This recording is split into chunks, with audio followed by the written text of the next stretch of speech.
আল্লাহ নবী আবু তালেবের কানের কাছে মুখটা লাগিয়ে বলেছিলেন, চাচা যান একবার পড়ে নেন লা ইলাহা ইল্লাল্লাহ মুহাম্মাদুর রাসূলুল্লাহ, আল্লাহ ছাড়া কোনো উপাস্য নাই, আমি মুহাম্মদ আল্লাহর প্রেরিত পয়গম্বর।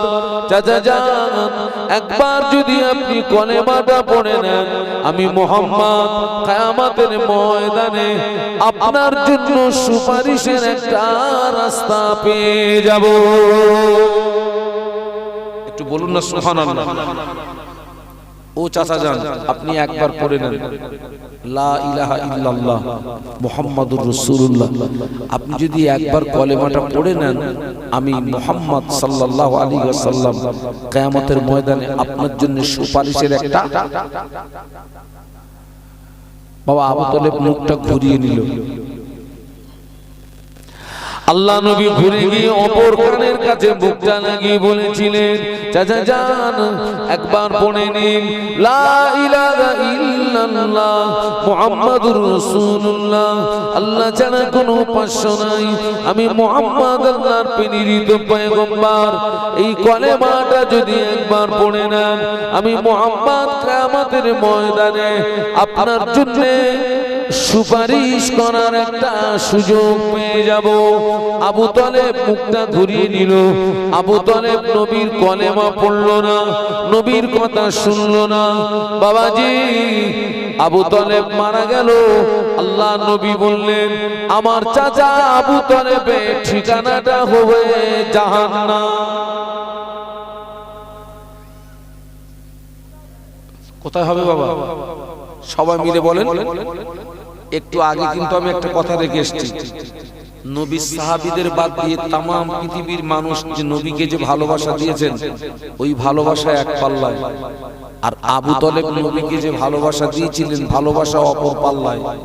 ভারী হবে কোনটা বলেছিলাম? আবু তালেবের ভালোবাসার পাল্লা। সেই আবু তালেবের ঠিকানা রাসূল কোথায় বলছেন? জান্নাত। আল্লাহ নবী বলেছিলেন, আল্লাহ পাক আমার চাচা আবু তালেবকে জাহান্নামের সবচেয়ে হালকা শাস্তি দেবে। ওই শাস্তিটা হলো আবু তালেবের পায়ে দুটি জাহান্নামের জুতো পরিয়ে দেওয়া হবে। আবু তালেবের পায়ে দুটি জাহান্নামের জুতো পরিয়ে দেওয়ার কারণে আবু তালেবের মাথার গিনু টকবক করে ফুটতে থাকবে।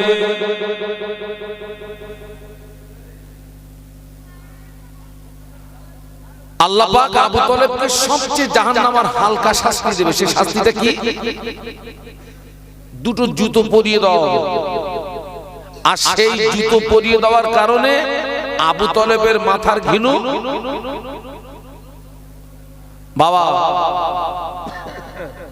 পায়ে যদি জাহান্নামের জুতো দেওয়ার কারণে মাথার ঘিনু যদি টকবক করে ফোটে, বাবা মাঝখানটা ভালো আছে? আরে আপনারা কথা বলেন না কেন?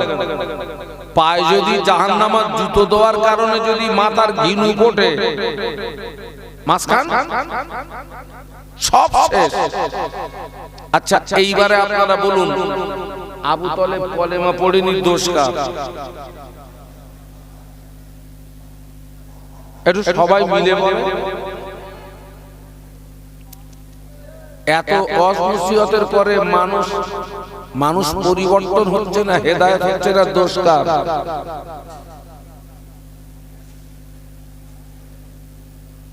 কথা বলো। হ্যাঁ আমি ওই জায়গাটা আসতে যাচ্ছি মুরব্বি।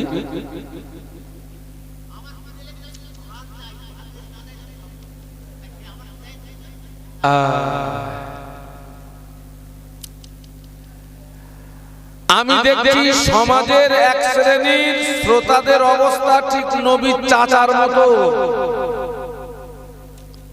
রাসূলুল্লাহর মুখ ছিল আবু তালেবের কানের কাছে, আর বক্তাদের মুখ থাকে শ্রোতাদের কানের কাছে। আপনারা বলবেন, হুজুর আপনি কোথায় আর আমাদের কান কোথায়? আমি মাইক্রোফোনে কথা বলছি, আমার আওয়াজ এই বক্স ফ্লাশ করছে। আর এই আওয়াজ যাচ্ছে আপনাদের কানে, তার মানে বক্তাদের মুখ শ্রোতাদের। আলেম ওলামারা ওয়াজ করে বাবা 5 ওয়াক্ত নামাজ পড়বে, রমজান শরীফে রোজা রাখবে, টাকা থাকলে হজ করবে, টাকা থাকলে যাকাত দেবে। সমাজের একদল নারী পুরুষ আবু তলেবের মতো মুখটা ঘুরিয়ে নিয়ে বলে হুজুর পারলাম না। আলেমরা ওয়াজ করে বাবা সুদ খাবি না, মদ খাবি না, জেনাবা বিচারি করবি না, পরের মাল আত্মসাৎ করবি না, লটারির টিকিট কাটবি না, সমিতি বন্ধন গ্রুপ লোন করবি না। এরা মুখটা ঘুরিয়ে নিয়ে বলে হুজুর করব আপনার কি।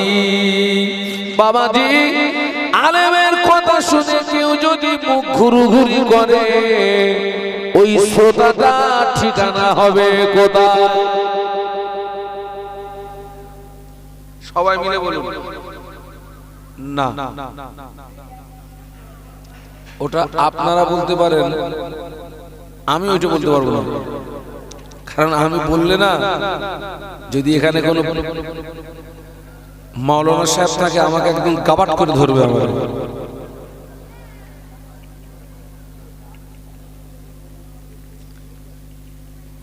আবু তলেব তো কলেমা পড়েনি, আবু তলেব নবীর কথা মানেনি, আবু তলেব নবীর কথা শুনেনি, মুখ ঘুরি করার কারণে বাবাজি আবু তলেব যদি জাহান্নামায় যায়, আলেমের কথা শুনে যদি কেউ আবু তলেবের মতো ঘুরি করে আপনারা বলেছেন সেও জাহান্নামায় যাবে। এখন আমি আপনাদেরকে ঘুরিয়ে জিজ্ঞাসা করছি বাবা আবু তলেব তো কলেমা পড়েনি, আর শ্রোতারা আলেমের কথা শুনে মুখ ঘুরালেও শ্রোতারা কলেমা পড়েছে না পড়িনি? ঠাস ঠাস করে কথা বলতে পারেন না? দাঁড়ান দাঁড়ান দাঁড়ান দাঁড়ান দাঁড়ান, এত অ্যাডভান্স হলে আমি পারবো কি করে? আলেমের কথা শুনে শ্রোতারা মুখ ঘুরিয়ে নিলেও ওরা কলেমা পড়েছে না পড়েনি? একটু সবাই মিলে বলুন পড়েছে। আল্লাহ নবী বললেন মান ক্বালা লা ইলাহা ইল্লাল্লাহ ফাদাখালাল জান্নাহ। আল্লাহ নবী বললেন যে ব্যক্তি একবার কলেমা পড়লো ওই ব্যক্তিটা আল্লাহ পাকের দয়ার জান্নাতে প্রবেশ করবে। একটু জোরে বলেন, জোরে বলেন। জান্নাত চাচা হেভি সহজ, পড়ো কলেমা ঢোকো জান্নাতে, পুরো মামুর বাড়ি। আল্লাহ নবী বললেন মান ক্বালা লা ইলাহা ইল্লাল্লাহ ফাদাখালাল জান্নাহ। যে ব্যক্তি একবার কলেমা পড়লো ওই ব্যক্তিটা আল্লাহর দয়ার জান্নাতে প্রবেশ করবে। আর একটা সুবহানাল্লাহ বলুন। নবীর হাদিস সত্য, হাদিস সত্য। আচ্ছা আপনারা বলুন তো কলেমা শরীফের বাংলা মানে কি? লা ইলাহা ইল্লাল্লাহ মুহাম্মাদুর রাসূলুল্লাহ মানে বলুন তো?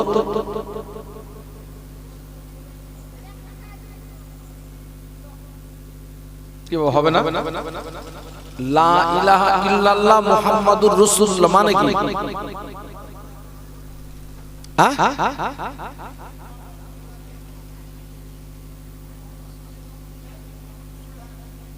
বাহ বাহ বাহ বাহ, যাক যাক যাক যাক যাক যাক।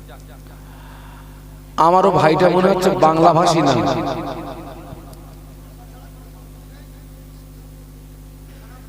বাহ বাহ বাহ বাহ, আলহামদুলিল্লাহ।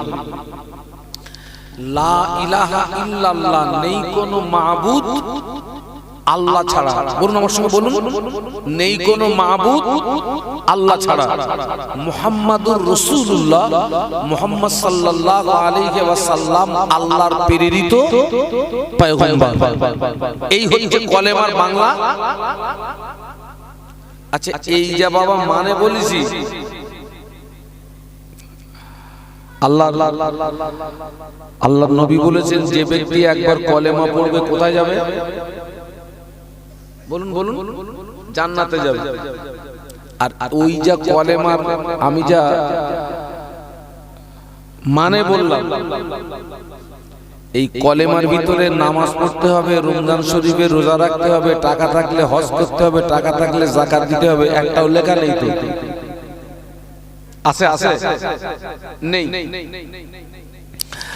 আবার সুদ খাওয়া যাবে না, মদ খাওয়া যাবে না, জেনা করা যাবে না, পরের মাল আত্মসাৎ করা যাবে না, লটারির টিকিট কাটা যাবে না, গাঁজায় দম দেওয়া যাবে না, এও তো লেখা নেই। তো এক শ্রেণীর মুসলমান বলছে হুজুর কলেমার ভিতরে নামাজের কথা লেখা নেই, ওই জন্য নামাজটা পড়ি না। আর সুদ খাওয়া যাবে না লেখা নেই, ওই জন্য সুদটা কথা বলে না, ছাড়ি না।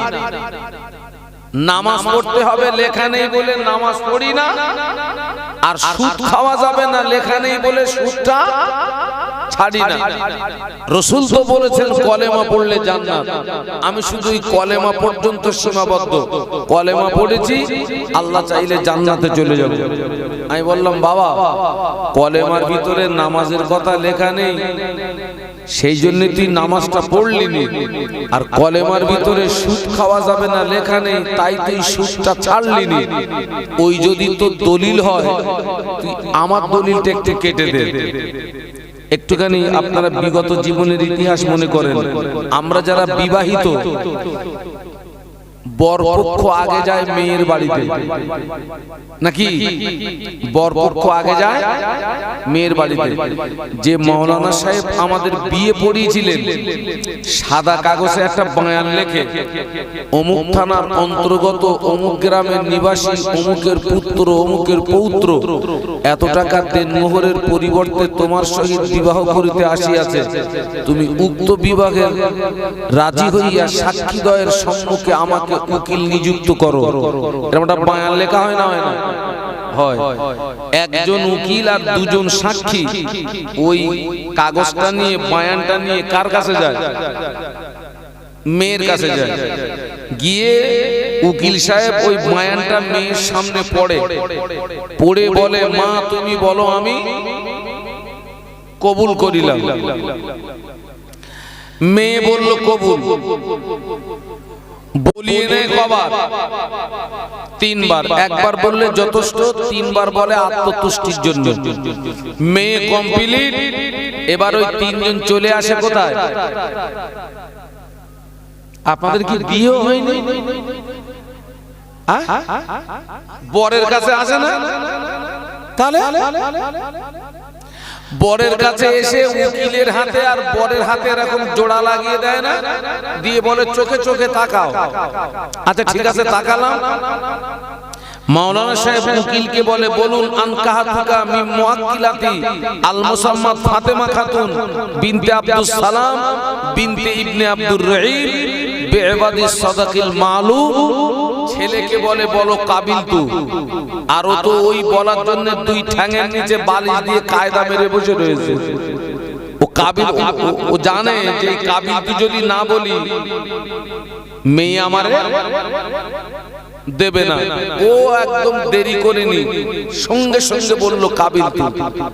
মেয়ে বলল কবুল করিলাম, আর ছেলে বলল কাবিল তু। দুটোর মানে এক, ভাষা আলাদা। মেয়েরটা বাংলা আর ছেলেরটা আরবি। কাজ কমপ্লিট, বিয়ে কমপ্লিট, বাড়ি এসছে। এক সপ্তাহ রেস্ট। এক সপ্তাহ পরে ছেলেটা মেয়েটাকে কাছে ডেকে বলছে শোনো আমি তোমাকে বিয়ে করেছি জানো। মেয়েটা চিন্তা করছে আল্লাহ কি পাগল টাগল নাকি, বিয়ে হলো এক সপ্তাহ হয়ে গেল, কত কি হলো, এখন আবার জিজ্ঞাসা করছে আমি তোমার স্বামী, তুমি জানো মানে? আমি তো অবশ্যই জানি তুমি আমার স্বামী। বললো শোনো শুধু জানলে হবে না, আজকে থেকে কিছু দায়িত্বের কথা বলবো। কি? আমার বাড়ির ভাত রান্না করা, তরি তরকারি রান্না করা, গরু ছাগলের সেবা যত্ন করা, আঙিনা ঝাড় দেওয়া, আমার আব্বা আম্মার সেবা যত্ন করা, সব দায়িত্বগুলো তোমার। মেয়েটা বলছে উহু তা হবে না। কেন হবে না? বলে যে তিনজন ব্যক্তিকে একটা বায়ান লিখে আমার কাছে পাঠিয়েছিলেন, ওই বায়ানের ভিতরে তো এই কথাগুলো লেখা ছিল না। আমার কথা বুঝতে পারছেন না? মেয়ে ঠিক বলছে না ভুল বলতেছে? এই তুই সেদিন বলিসনি কেন? তো 14 গোষ্ঠীর খেদমত করতে হবে, তোর মার খেদমত, তোর বাপের খেদমত করতে হবে, তোর গরু ছাগলের খেদমত করতে হবে, তোর উঠোন ঝাঁট দিতে হবে। সেদিন বলিসনি কেন? সেদিন ভেবেছি যে দেখতাম তোর মতন মদ্দা লোকের কবুল বলতাম কিনা। তুই এখন শর্ত লাগাচ্ছিস কেন? তোর দায়িত্ব আমি পালন করতে পারলাম না। ও ওই বর্ণনার ভিতরে, ওই বায়ানের ভিতরে এই কথাগুলো লেখা নেই বলে ওই ভদ্র মহিলা যদি দায়িত্বগুলো না মেনে নেন, ওই ভদ্র মহিলার নসিবে কোন স্বামী জুটবে নাকি? সবাই মিলে বলুন। ততই বছর কলেমার ভিতরে স্পষ্ট নামাজের কথা লেখা নেই ঠিকই, কলেমার ভিতরে সুদ খাওয়া যাবে না লেখা নেই ঠিকই। কলেমা যেদিন পড়েছো অটোমেটিক তোমার উপরে নামাজের দায়িত্ব বর্তিয়ে গেল। কলেমা পড়ার পরে নামাজ যদি না পড়ো, কলেমা পড়ার পরে সুদটা যদি না ছাড়ো, কলেমা পড়ার পরে রমজানের রোজাটা যদি না রাখো, কলেমা পড়ার পরে লটারির টিকিট কাটা যদি বন্ধ না করো, শুধু কলেমায় জান্নাত পাওয়া কঠিন হয়ে যাবে।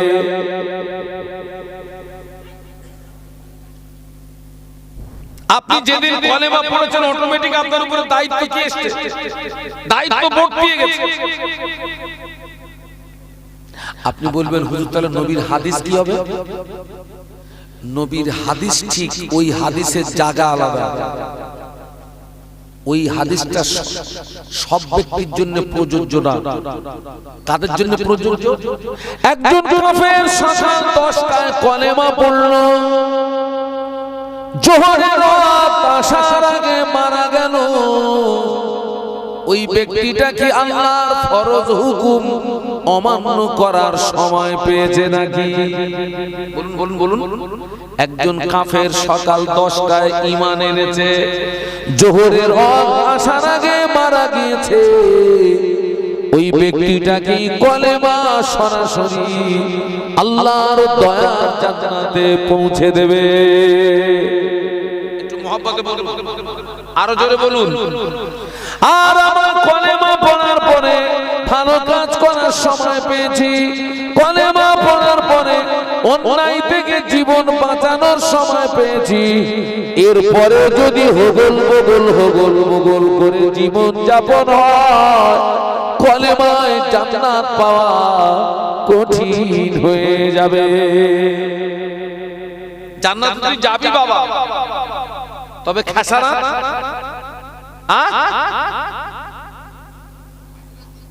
খেসারা দিয়ে তারপরে বাপ।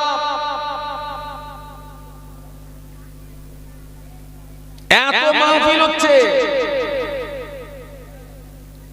আমাদের ভিতরে পরিবর্তন কতটা?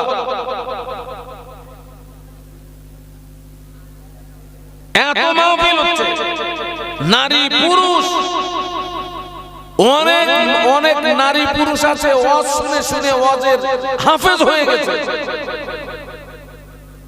ওয়াজকে মুখস্থ করেছে কিন্তু ওই ওয়াজের উপরে এখনো আমল করতে পারেনি। কি করতে পারেনি? আমল করতে পারেনি, আমল করতে পারেনি।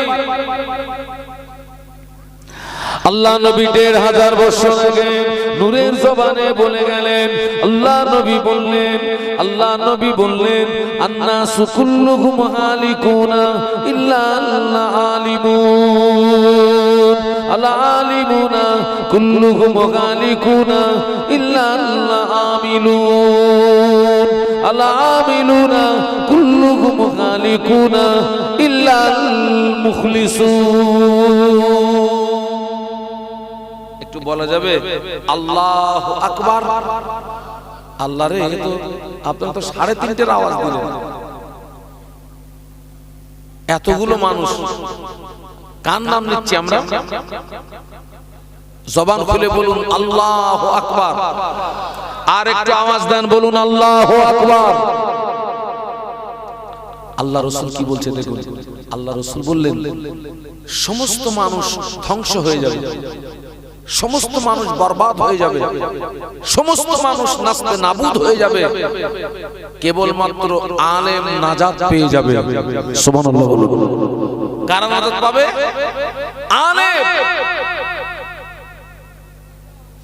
আলেম নাজাত পেয়ে যাবে। আলেমের বাংলা মানে জ্ঞানী, আলেমের বাংলা মানে জাননেওয়ালা। 5 ওয়াক্ত নামাজ পড়তে হবে, রমজান শরীফে রোজা রাখতে হবে, টাকা থাকলে হজ করতে হবে, টাকা থাকলে যাকাত দিতে হবে, পরের মাল আত্মসাৎ করা যাবে না, বোনের ফারাজ ফাঁকি মারা যাবে না, ভাইয়ের হক নষ্ট করা যাবে না, প্রতিবেশীর হক মারা যাবে না। বাবা, এই জাতীয় জ্ঞানগুলো আমার সামনে যারা আপনারা বসে আছেন, আপনাদের প্রত্যেকের ভিতরে এই জ্ঞানগুলো আছে না নেই? আছে না? এই জ্ঞান যদি আপনাদের ভিতরে থাকে, আপনারা সবাই কি? আপনারা সবাই আলেম। সুবহানাল্লাহ বলুন। আপনারা সবাই আলেম, আপনারা সবাই জ্ঞানী। আর রাসূল বলেছেন সব মানুষ ধ্বংস হবে, নাজাত পাবে কারা? আলেম নাজাত পেয়ে যাবে, জ্ঞানী নাজাত পেয়ে যাবে। আমরা সব জ্ঞানী, আমরা সব জাননেওয়ালা।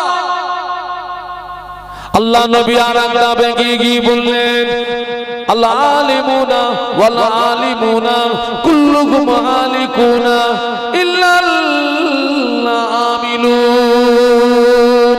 আল্লাহ নবী বললেন সমস্ত আলেম ধ্বংস হয়ে যাবে, আলেম বরবাদ হয়ে যাবে, আলেম নাস্তে নাবুদ হয়ে যাবে, কেবলমাত্র আমলকারীরাই নাজাত পেয়ে যাবে। সুবহানাল্লাহ। জানার নাম আলেম না, কার নাম আলেম?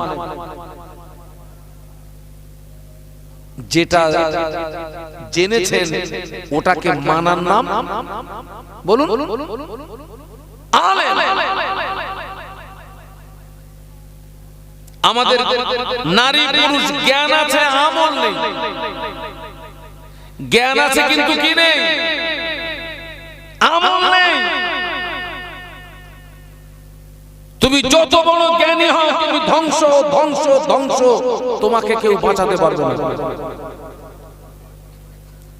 তুমি যত বড় জ্ঞানী হও, আমল যদি না থাকে তুমি ধ্বংস, কেউ তোমাকে বাঁচাতে পারবে না। বাবা, সমাজে এখন কি আর বোকা আছে? তাও কথা বলেন না।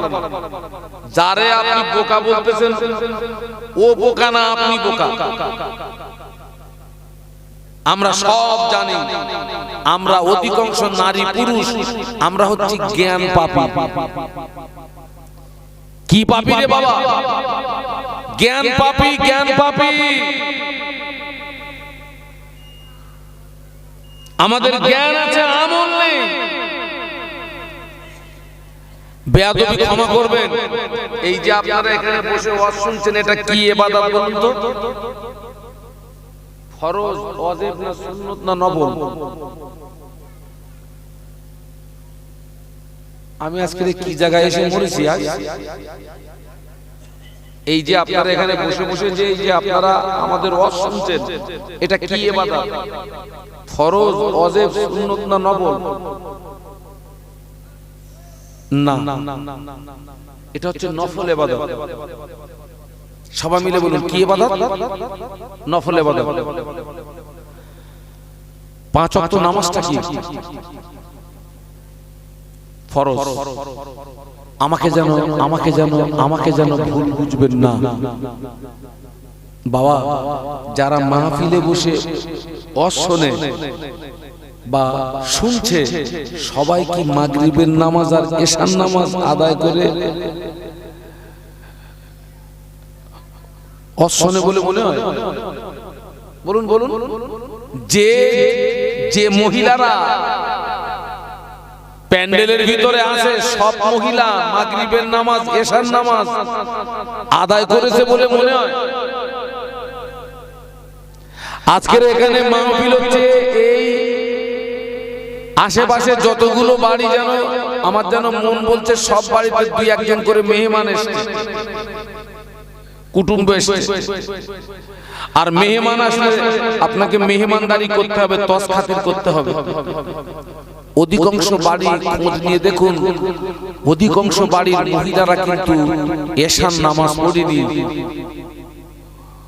কুটুমদের তস খাতির করতেছে। আমি একবারও বলবো না যে আপনার বাড়ি মেহমান এসেছে আপনি তার মেহমানদারি করবেন না, অবশ্যই করুন, তবে আপনার আখিরাতটাকে নষ্ট করে নয়। আপনি মাগরিবের নামাজ পড়ুন, এশার নামাজ পড়ুন, তবে আপনি আপনার বাড়ির মেহমানদেরকে আপনি তস খাতির করুন। এটা ভালো না নামাজ বাদ দিয়ে তাদের মেহমানদারি করা, তস খাতির করা? আপনার ওইটা ভালো, কোনটা ভালো?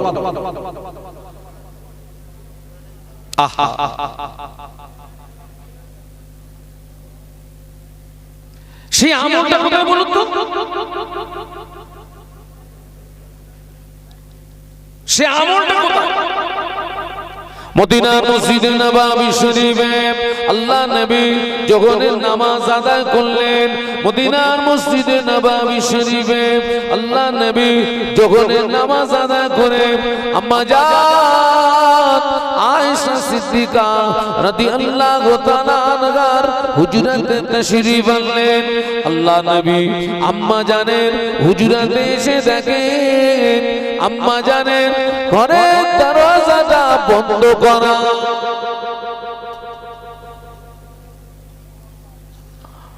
মদিনার মসজিদে নববী শরীফে আল্লাহ নবী জোহরের নামাজ পড়েছেন। জোহরের নামাজ পড়ে আম্মা আয়েশা সিদ্দিকা রাদিয়াল্লাহু আনহা হুজরাতে এসেছেন। এসে দেখছেন আমাদের আম্মা আয়েশা সিদ্দিকা রাদিয়াল্লাহু আনহার ঘরের দরজা বন্ধ করা।